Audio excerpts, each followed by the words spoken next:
नमस्कार। 5 सीटों पर होने जा रहे यहां पर उपचुनाव को लेकर 5 सीटों का मेगा प्री पोल सर्वे ओपिनियन पोल सामने आ चुका है, क्योंकि 19 जून को यहां पर वोटिंग होने जा रही है और वोटिंग के ठीक पहले 5 सीटों का जो विश्लेषण है वो चौंकाने वाला सामने आ रहा है कि आखिर कहां किसका पलड़ा भारी नजर आ रहा है। और इस उपचुनाव में सबसे महत्वपूर्ण सीट मानी जा रही है लुधियाना की वेस्ट।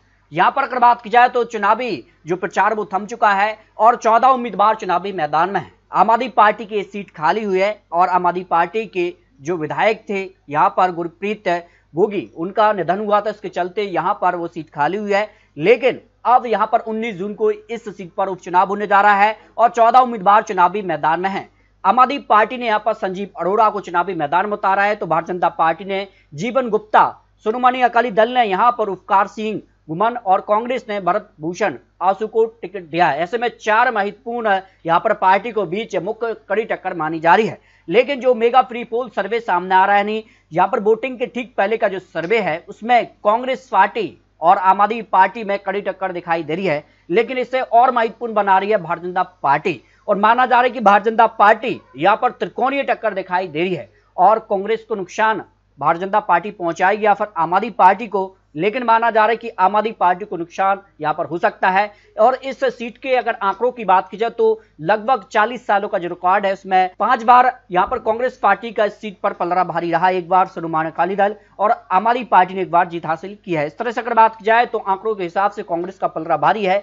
लेकिन यहां पर भारतीय जनता पार्टी के चुनावी मैदान में उतरकर यहां पर त्रिकोणीय टक्कर अब उपचुनाव में देखने को मिल रही है और अकाली दल को 7%, अन्य यहां पर 5% चांस दिखाई दे रहे हैं। जबकि केरल की यहां पर नीलांबुर सीट को लेकर भी 19 जून को यहां पर वोटिंग होगी और वोटिंग के ठीक पहले जो मेगा प्री पोल सर्वे सामने आ रहा है उसमें काफी चौंकाने वाले आंकड़े हैं, क्योंकि निर्दलीय विधायक के रिजाइन के चलते ये सीट खाली हुई है। ऐसे में उपचुनाव अब यहां पर होने जा रहा है और इस सीट के जो चुनावी नतीजे होंगे वो 23 जून को जारी होंगे। तो कांग्रेस का पलड़ा यहां पर भारी नजर आ रहा है। सीपीआई माले यहाँ पर 37%, भारतीय जनता पार्टी 5%, अन्य यहाँ पर 10%। तो केरल में सीधे तौर पर सीट पर कांग्रेस को यहाँ पर फायदा मिल सकता है। जबकि गुजरात की विसावदर विधानसभा सीट भी महत्वपूर्ण मानी जा रही है और इस सीट पर भी यहाँ पर 19 जून को यहाँ पर जो है चुनाव के लिए वोटिंग होने जा रही है। और अगर बात की जाए सीट को लेकर तो सीट पर जो है आम आदमी पार्टी विधायक के यहाँ पर रिजाइन के चलते खाली सीट हुई है। और ऐसे में अगर बात की जाए तो यहाँ पर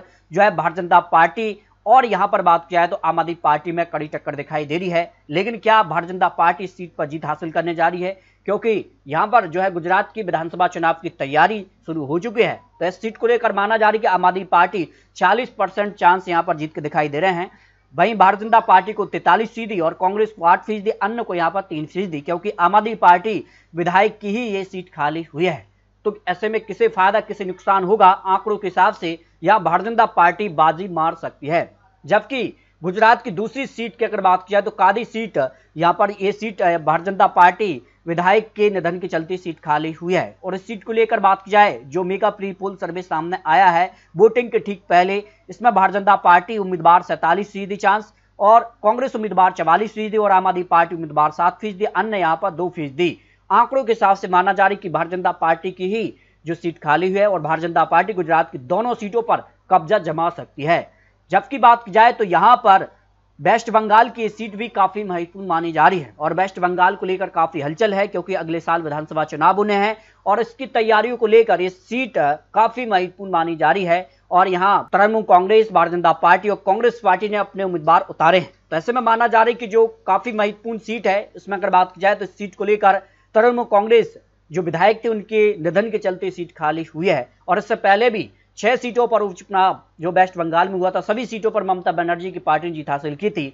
उस आंकड़ों के आधार पर माना जा रहा है कि तृणमूल कांग्रेस की ही सीट खाली हुई है। तृणमूल कांग्रेस इस सीट पर एक बड़े अंतर से जीत हासिल कर सकती है, जो चुनावी विश्लेषण ओपिनियन पोल के आंकड़े सामने आ रहे हैं। तो इस तरह से अगर बात की जाए तो यहाँ पर जो है 5 सीटों का महत्वपूर्ण विश्लेषण सामने आ रहा है और इसको लेकर काफी हलचल दिखाई दे रही है। पंजाब की लुधियाना वेस्ट भी काफी महत्वपूर्ण सीट मानी जा रही है। और इन सीटों को लेकर आपको क्या लगता है, 19 जून को वोटिंग और यहां पर 23 जून को नतीजे सामने आ जाएंगे, क्योंकि कई राज्यों में यहां पर चुनाव की तैयारियों को लेकर भी ये सीटों के जो नतीजे होंगे वो काफी महत्वपूर्ण होंगे। तो आपको क्या लगता है, अपनी राय रख सकते हैं। मिलते हैं और लेटेस्ट और महत्वपूर्ण विश्लेषण के साथ, तब तक के लिए जय हिंद, जय भारत।